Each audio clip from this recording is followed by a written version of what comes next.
What in the world is going on with the price of Ethereum in the past 24 hours? I want to talk about that in this video. Those of you who saw my previous video where it's part of my series where I'm trading options, and the whole goal is to be able to trade options in a way where it's semi-passive and I'm able to earn about $1,000 per month. In that video, I was talking about how this move down, this big move down we had, really made one of my positions, challenged one of my positions, and I had to adjust it. And I talked about that in the video. If you haven't seen that video, you can go watch that series on my channel. But I want to talk about why did the market dip? At the time, I didn't know what was going on. I made some trades up here, and then the market suddenly dropped. It went from 4 or 5%. At one point, it was down about 9%. And of course, in that video, I said, hey, I don't know what's going on with the market, because when you're trading, you just simply have to trade what's in front of you. And oftentimes you just are trading on price. So I didn't know yet what was going on in the market. So I started doing some research to figure out what was happening. And the challenging thing is people always jump to conclusions. Like I saw this post right here at the top of CoinMarketCap, and it's from Watch Guru's Twitter account, and it says just in 110,000 liquidated from the cryptocurrency market in the past 60 minutes.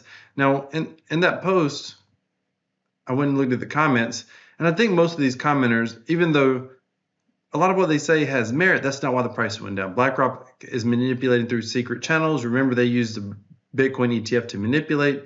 They are pros of this, just like they have been suppressing gold and silver prices for decades.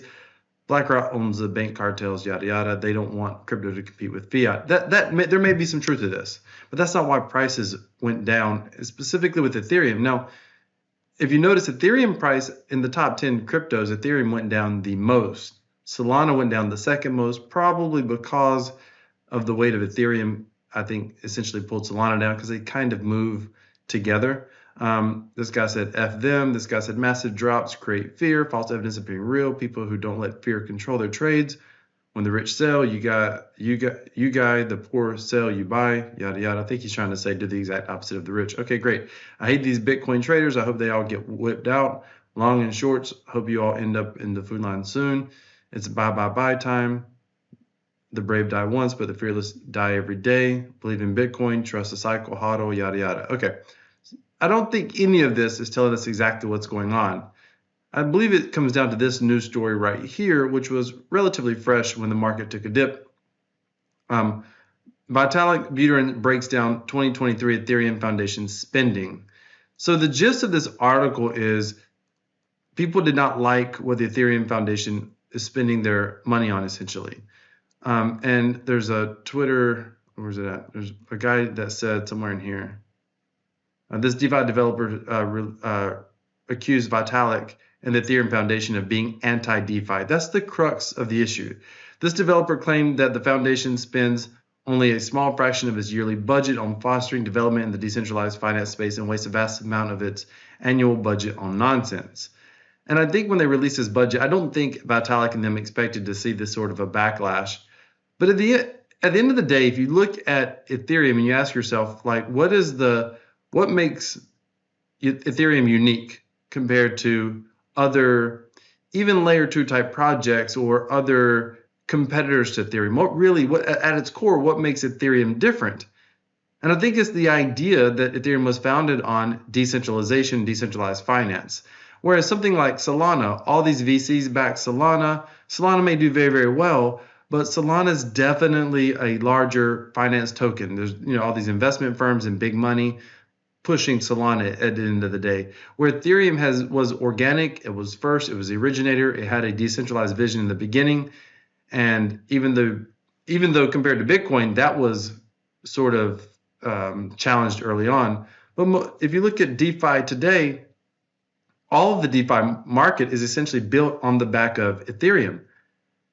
So this is a pretty grave charge against Ethereum and a lot of people in the Ethereum Foundation. And I think that's really affected the price.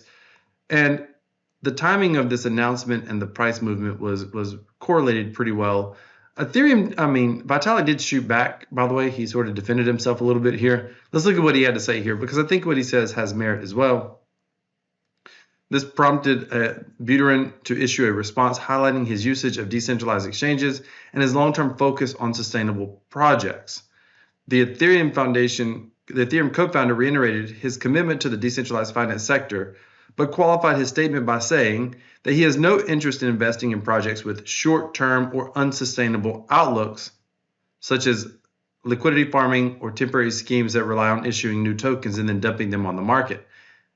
Listen, that's fair. He's like, hey, we don't want to put money behind liquidity farming. That's a short-term game. We're not trying to, any sort of, Ponzi-nomics at play. We don't want to be a part of that. We're looking to invest in long-term cryptocurrency projects. And I think that sounds very obvious when you hear it, and it sounds like a good response. But is it true? Now, maybe it is, maybe it isn't. But there are projects like DRide, for example. DRide is a project that's rebranded, and they're fully decentralized. And I'll be doing a whole separate video on that project. If you want to see details on that project, be sure to subscribe to the channel.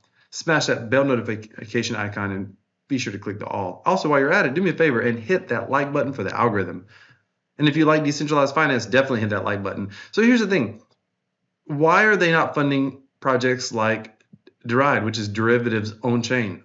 One of the best decentralized derivative markets that exist.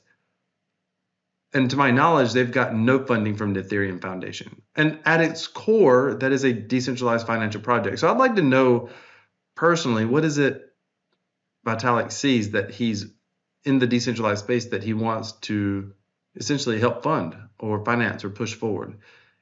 I'm just not sure about that. So I think his response is the criticism is fair, but I don't know about Vitalik saying that. I mean, I think it's wise. Hey, we don't want to support liquidity farming. We don't want to support temporary schemes. Great. So tell us exactly what you are looking to support overall, in my personal opinion. That's what I would like to know. By the way, the breakdown, new institutions, 36%, L2 R&D, 1.4%. That seems wild.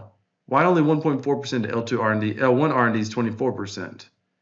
Internal ops, 7%. Developer platform, 6%. Community development, 12%.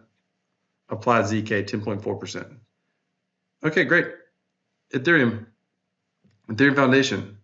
Let's freaking move Ethereum forward a little bit faster. What do we have to do with that? Like, put some money on more developers or something. Anyway, that's just my thoughts. Let me know what your thoughts are on all of this. Do you think Vitalik is for decentralization? I tend to think that he is, but what are your thoughts? What do you think about this? By the way, I'm not too worried about this market drop. I mean, I think it's going to rebound. It's already started to rebound quite a bit already compared to the drop. And I made some trades. If you go watch the video, I ended up making some trades on that. By the way, if you want to find out how you can stake your Ethereum, I'm a long-term believer in Ethereum personally, and earn yield on it, then stay tuned. I've got a new upcoming video where we're talking about earning 20% yield on your Ethereum. All right. Thanks for watching. I'll be back with another one soon. This is Crypto Wealth. I'm out.